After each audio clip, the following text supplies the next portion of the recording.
મીના એ ઝટપટ શીખ્યા ભણવાના ચટપટ ઉપાયો હોય પહેલી જો ઉકેલ બી મીના પાસે છે એની ચાવી ભણો ભણાવો રમો ગાઓ સરળ બનાવે સૌનું જીવન ચતુર ચપળ છે આપણી મીના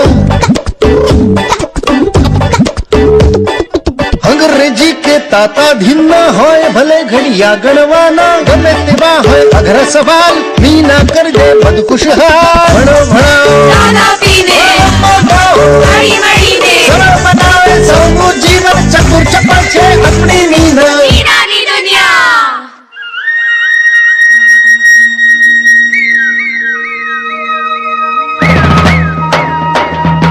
ખૂબ મજા ત્યારે આવે છે દોસ્તો જ્યારે ભેગા મળે છે, સાથે મળીને ખાતા સૌ અને સાથે મળીને ગાતા સૌ.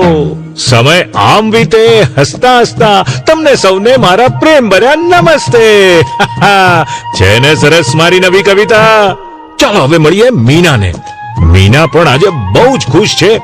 બાજુના ગામેથી એના શ્યામ કાકા આવવાના છે ને. અને ખબર છે મીનાના શ્યામ કાકા છાપાના રિપોર્ટર છે. ચાલો આપણે પણ જલ્દીથી એમને મળીએ. શ્યામ કાકા નમસ્તે. અરે વાહ રાજુ, મીના, કેમ છો મારા બાળકો? અમે તો મજામાં છીએ કાકા. તમે? મીના જરા જોતો. અરે શ્યામભાઈ. નમસ્તે ભાભી. નમસ્તે. તમે ક્યારે આવ્યા? બસ ભાભી, હમણાં જ આવ્યો છું. પરસેવો સૂકવું છું. ભાઈ લાગે છે અમારા છાપામાં મીઠુનો ઇન્ટરવ્યુ પણ છાપવો પડશે. બહુ તોફાની થઈ ગયો છે. તમે હાથ મોઢું ધોઈ લો ભાઈ, હું ચા લઈને આવું છું. હા ભાભી. શ્યામ કાકા ખબર છે મીના પણ એક દિવસ માટે તમારી જેમ છાપાની રિપોર્ટર બની હતી. અરે વાહ, આ તો બહુ સારી વાત છે. મીના દીકરી, રિપોર્ટર બનીને તે શું કર્યું? કોઈનો ઇન્ટરવ્યુ લીધો હતો? હા કાકા, મારી બેનપણી રોશની અને મેં ગુડ્ડી બેનનો ઇન્ટરવ્યુ લીધો હતો. અરે વાહ મીના, અને ઇન્ટરવ્યુ હતું શેના વિશે? શાળામાં મોડેથી દાખલો લેવા માટે. એમ, અને તે તારી ગુડ્ડી બેનને શું શું સવાલ પૂછ્યા?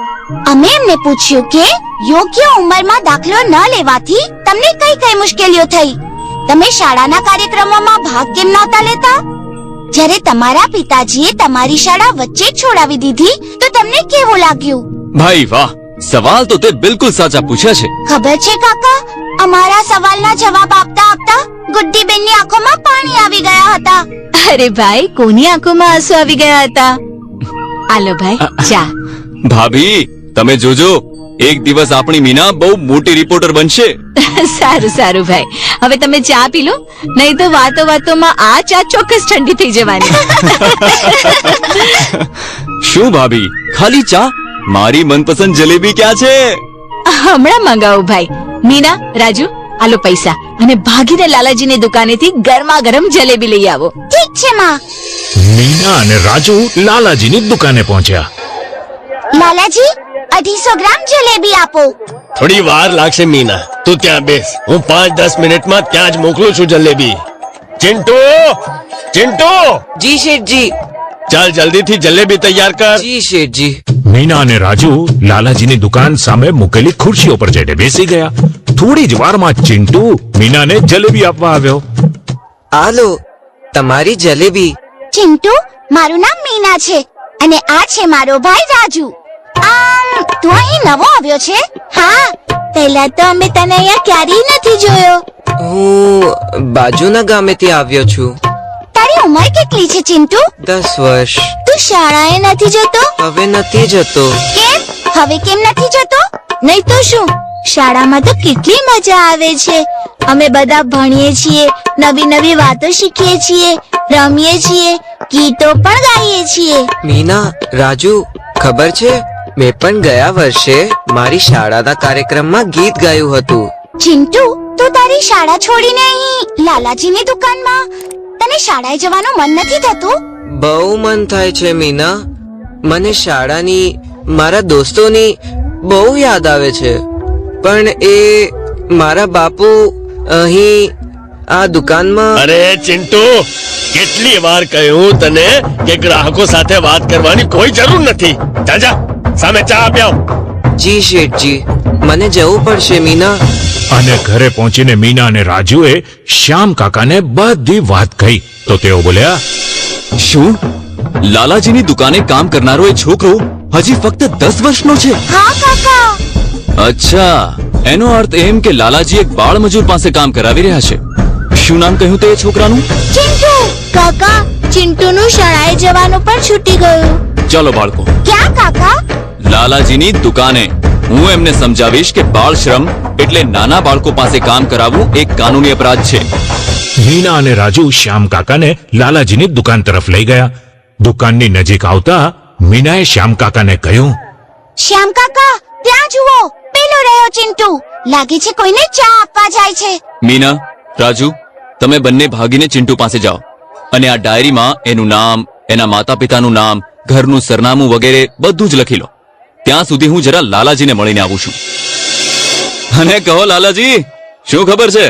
લે ભાઈ લે, ના ઓળખું ના જાણું, હું તારો મહેમાન.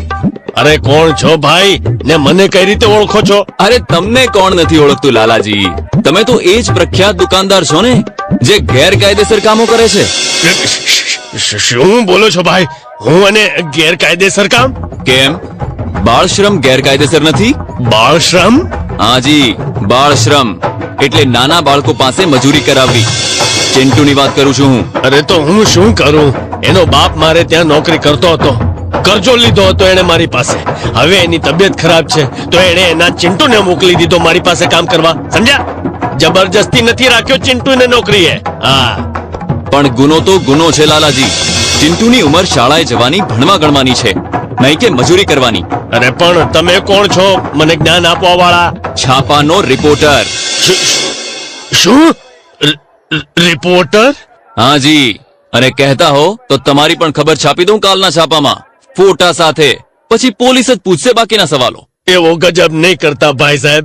હું બેટા ગોલુ, ગોલુ. જી પિતાજી. ભાઈ સાહેબ, હું મારા ગોલુના સમ ખાઈને કહું છું કે આજ પછી આવી ભૂલ ક્યારે નહીં કરું. લાલાજી, જેમ તમારા દીકરા ગોલુને શાળામાં જઈને ભણવા ગણવા અને રમવાનો અધિકાર છે, એમ જ ચિંટુને પણ એ બધાનો અધિકાર છે. એના બાળપણને કેમ કચડી રહ્યા છો તમે? તમે મારી આંખો ખોલી નાખી ભાઈ સાહેબ. આજથી ચિંટુ પણ શાળાએ જશે અને એના યુનિફોર્મ અને ચોપડાનો બધો ખર્ચો હું ઉપાડીશ. ખર્ચો હું પાડીશ, જલેબી પોતે બનાવીશ. ભાઈ વાહ, ખરેખર ચતુર ચપળ છે આપણી મીના.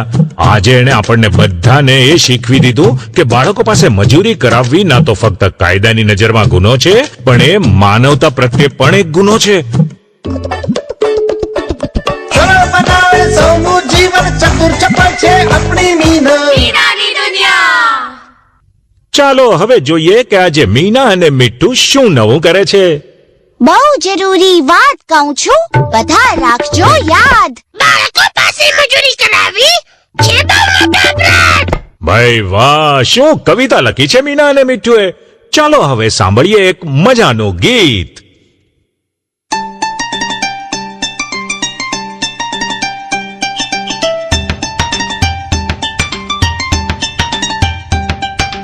રમવા દો, ભાગવા દો, દોડવા દો, ભણવા દો. બાળપણ છે એક ચકલી જેવું, એને તમે ઉડવા દો. ખુલ્લા ગગનમાં, ખુલ્લી હવામાં, સૈર એને કરવા દો.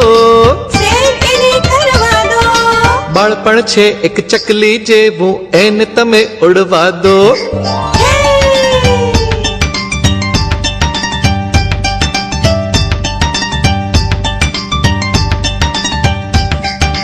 દુઃખ થાય છે બાળપણ જ્યારે જાય છે છોડીને, એક વાર એ જાય તો આવે ના ફરીને. જો કામે લાગ્યા તો સમજો સપનું તૂટ્યું, એનું મીઠું મધુરું બાળપણ પાછળ છૂટ્યું. ઉંમર છે આ તો ભણવા ગણવાની, મજા એને કરવા દો. હા, બાળપણ છે એક ચકલી જેવું, એને તમે ઉડવા દો.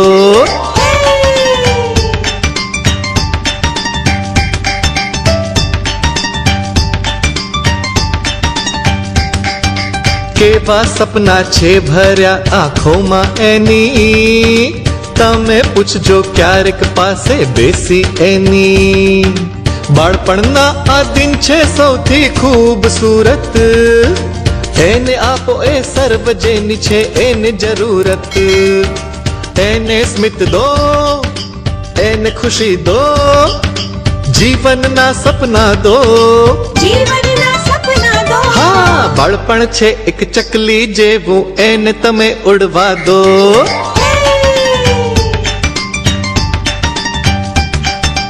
રમવા દો ભાગવા દો દોડવા દો ભણવા દો બાળપણ છે એક ચકલી જેવું એને તમે ઉડવા દો ખુલ્લા ગગનમાં ખુલ્લી હવામાં સૈર એને કરવા દો બાળપણ છે એક ચકલી જેવું એને તમે ઉડવા દો બાળપણ છે એક ચકલી જેવું એને તમે ઉડવા દો બાળપણ છે એક ચકલી જેવું એને તમે ઉડવા દો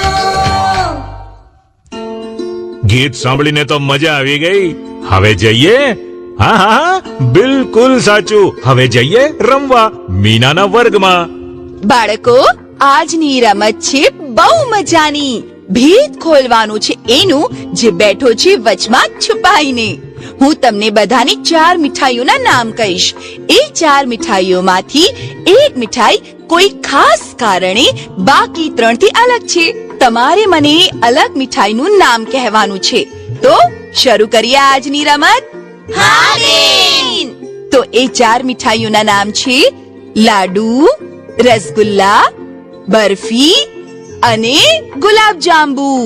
પાછું કહું છું, લાડુ, રસગુલ્લા, બરફી અને ગુલાબ જાંબુ.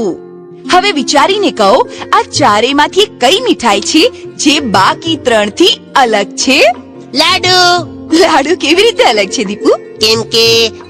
કેમ કે હા લાડુ મીઠા હોય છે એટલે. અચ્છા, અને રસગુલ્લા, બરફી અને ગુલાબ જાંબુ ખારા હોય છે? દીપુ દીકરા, આ સાચો જવાબ નથી. ચાલો ચાલો જલ્દી વિચારો.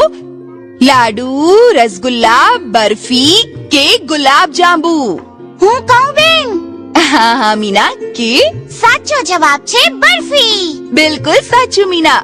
પણ એ તો કહે કે બરફી લાડુ, રસગુલ્લા અને ગુલાબ જાંબુ થી અલગ કેમ છે? લાડુ, રસગુલ્લા અને ગુલાબ જાંબુ ગોળ હોય છે, જ્યારે બરફી ચોરસ હોય છે. બિલકુલ સાચું મીના, શાબાશ. તો મજા આવીને બાળકો? હા બેન. તો તમને પણ મજા આવી ને? તો ઠીક છે. તો નવા ગીત, નવી વાર્તા અને નવી રમત સાથે ફરી જલ્દી મળીશું. ત્યાં સુધી તમારી લાડકી મીનાને ચિઠ્ઠી લખવાનું નહીં ભૂલતા. એ તમારી સલાહ હોય, તમારા અનુભવ હોય કે તમારા વિચાર અને હોય. મારું સરનામું છે મીનાની દુનિયા, girls education unit, Gujarat council of elementary education, Sarva Shiksha Abhiyan, sector 17, Gandhinagar, Gujarat. Toll free number 1800-233-7965. Email ID meenaniduniyaspo@gmail.com. Website www.ssagujarat.org. અંગ્રેજી કે તાતા ધીના હોય ભલે ઘડિયા ગણવાના ગમે તેવા હોય અઘરા સવાલ મીના કર દે બધ ખુશહાલ ભણો ભણાવો નાના પીને